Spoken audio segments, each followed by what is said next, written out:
প্রিয় দর্শক, একনি বা ব্রন বা ব্ল্যাক হেড বা হোয়াইট হেড যাই বলুন না কেন, এই রোগটা একটা বিব্রতকর। সাধারণত শরীরে বিভিন্ন স্থানে হয়, মুখে দেখা দিলে বেশি অসুবিধা হয়। দেখা দিলে অড লুকিং লাগে, দেখতে ভালো লাগে না, বিশ্রী লাগে।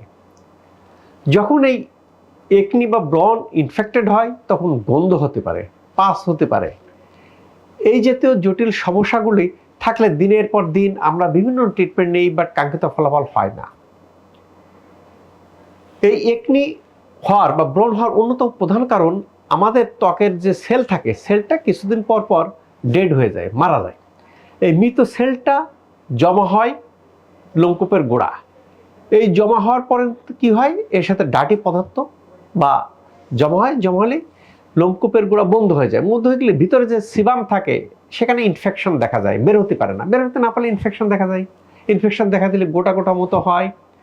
আমরা নখ দিয়ে খোটাখুটি করলেই এটা ইনফেক্টেড হয়ে যায়, দেখতে খারাপ লাগে, দেখতে অস্বস্তি ফিল হয়। এই ব্রণ চিকিৎসায় সে ব্ল্যাক হেড হোক, হোয়াইট হোক, অথবা ব্রণের হয়ে যাওয়ার পরে ভালো হয়েছে দাগ থাকে, উঁচু নিচু গর্ত থাকে, এইগুলি ভালো করার উত্তম চিকিৎসালয় হলো শশী।